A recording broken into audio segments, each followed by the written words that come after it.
calling from our ancestors that came before us.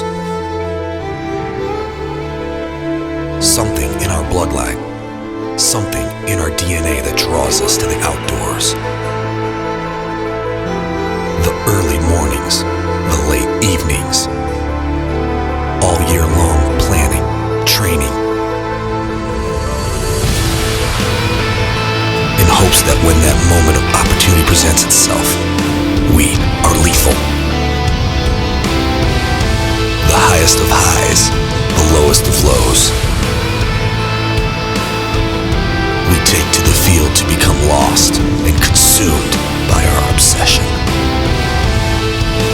An ancient chess match between predator and prey. We are a rare breed, cut from a different cloth. We only wish to conserve our precious resources so the ones who will follow in our footsteps can feel the serenity of a sunrise in the autumn woods, the pounding of the heart. When that moment of truth finally arrives, you have entered the red zone.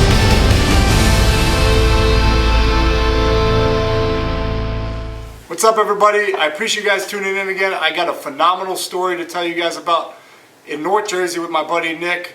He's an amazing hunter. He's tracked his deer for 6 years. I hope you enjoy the story. The history runs deep.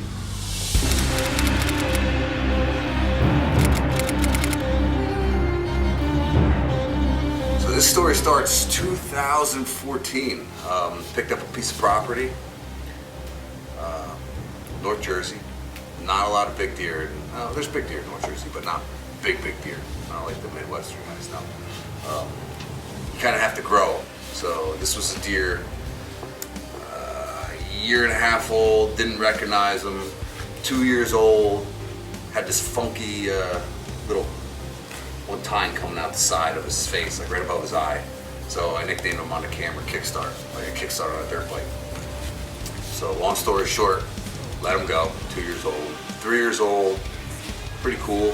Has a longer extra main beam coming out. So there's 3 main beams. Not a shooter, but cool deer. 4 years, explodes. It's a definite shooter. Number 1 on my hit list by far. Had like 16 scoreable points. Probably would have scored in the 160s. Put a ton of time. If I had $1 for every trip I made over there, all the effort that went in, the cameras, the minerals, the batteries. I mean, just trying to figure this deer out because I definitely wanted to get it on film. So had my good buddy Pat was with me through the whole season, just filming me, and he knew the deer. He's a big hunter.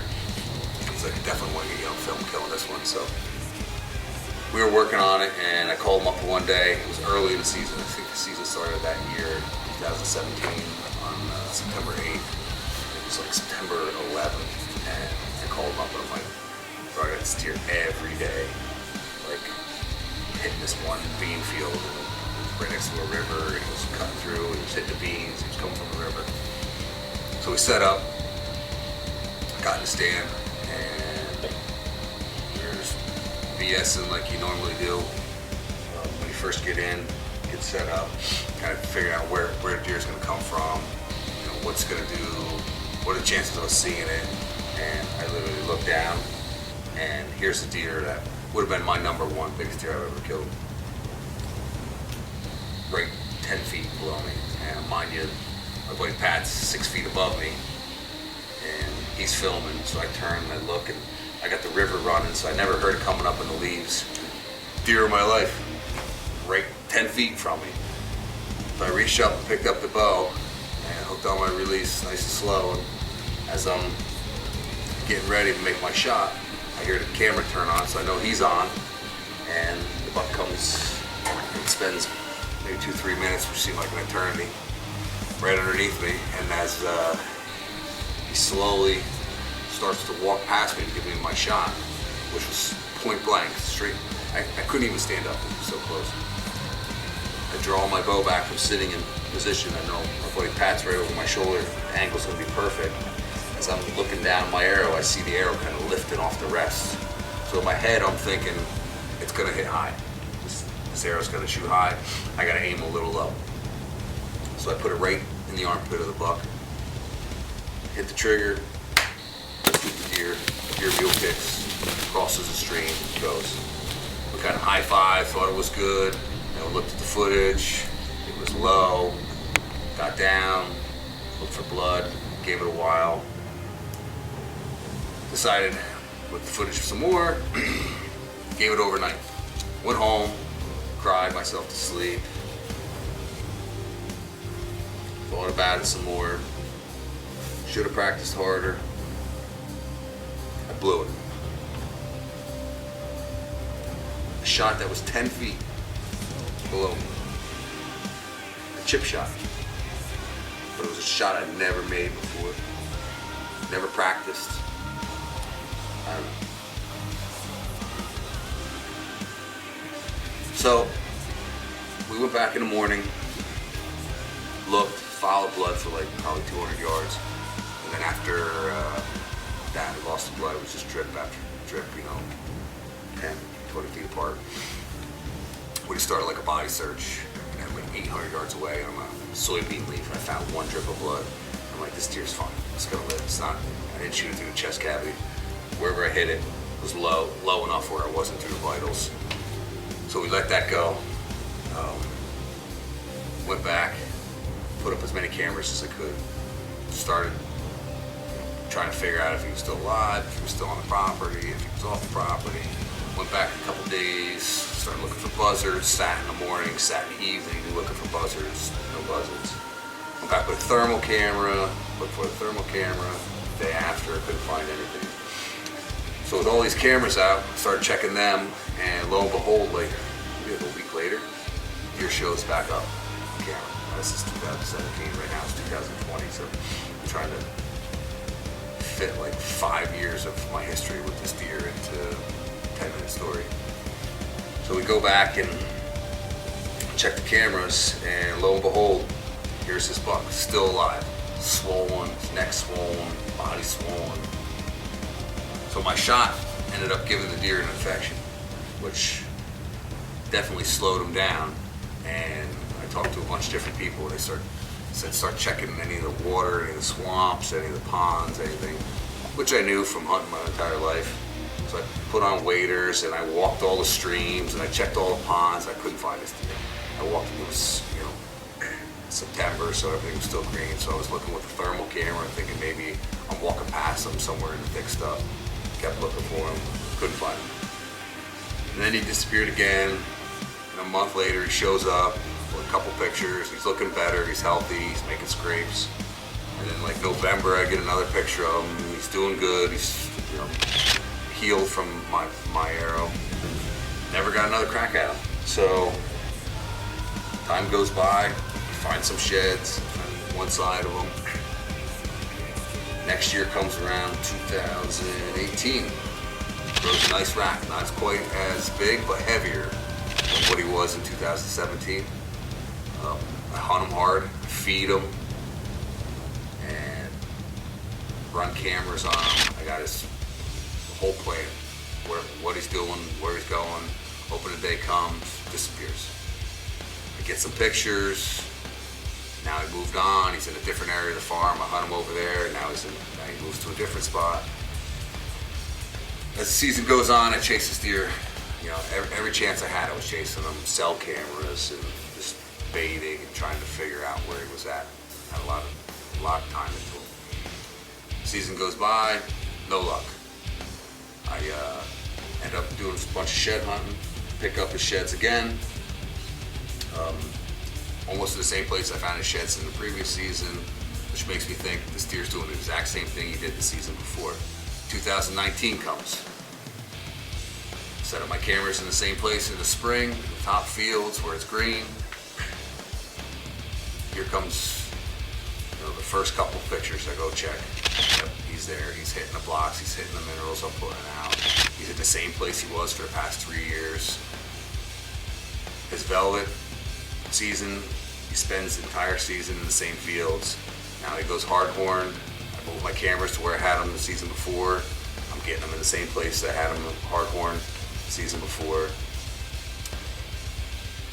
Becomes end of October. Now he's moved off. I mean, I got pictures of him shedding the velvet in the same place that he did the 3 seasons before.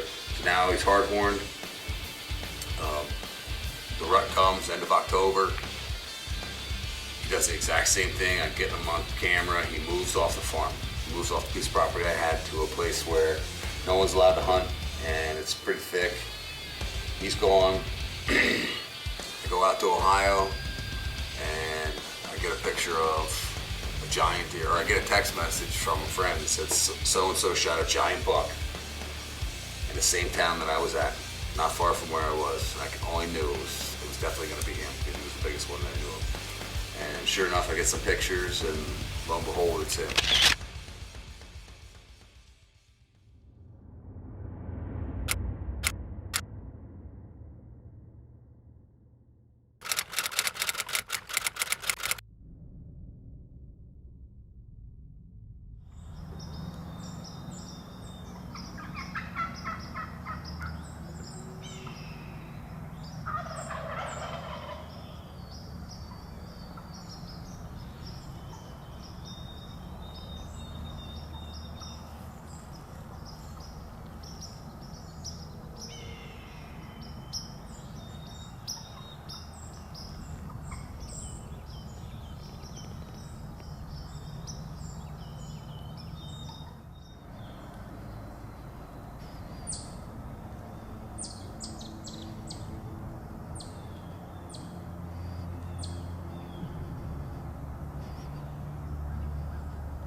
2019. Had one of my cell cameras set up here last night, and it was just blowing up. There was a hot doe. A lot of pictures of a couple different bucks chasing on this one hot doe. So I got in here this morning, got set up. It's a gorgeous morning. I mean, people that don't hunt will never know.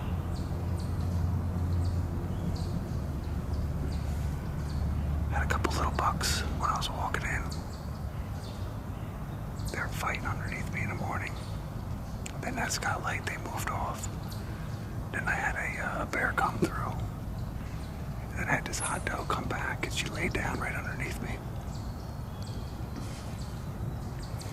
All morning she kept looking up the hill like there was something coming. So eventually, it's a mature 8-pointer. I got a lot of pictures of him the past couple years, but wasn't really the buck I came in for, but definitely going home with a mature buck.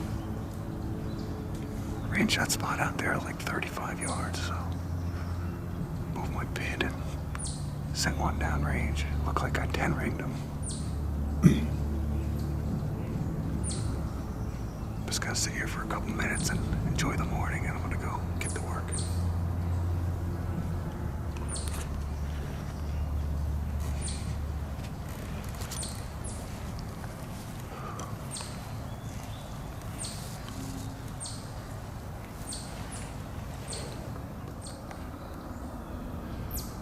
Buck will stay right here.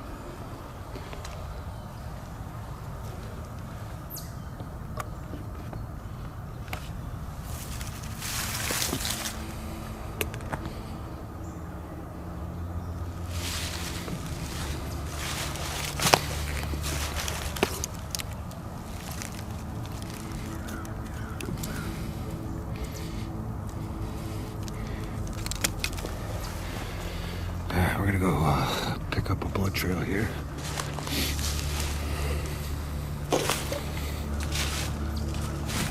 Blood right down through here. I already see the buck. He didn't go 15 yards.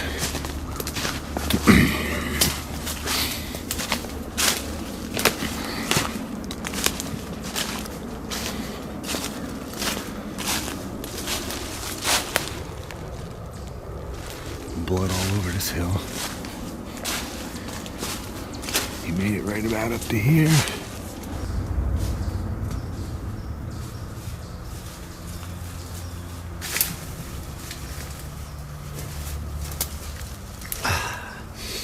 So it's October 25th.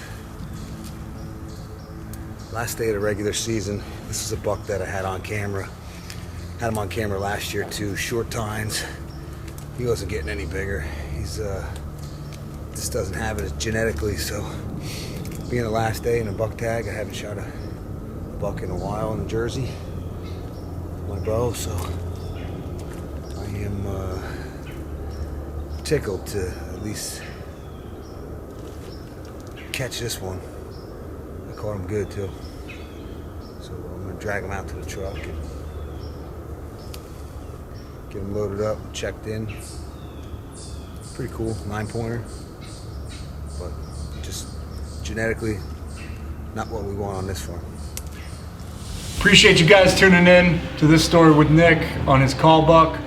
If you like this, please hit the like and subscribe button on the bottom, and also please follow us on Instagram and Facebook. Appreciate you guys. Stay tuned for more.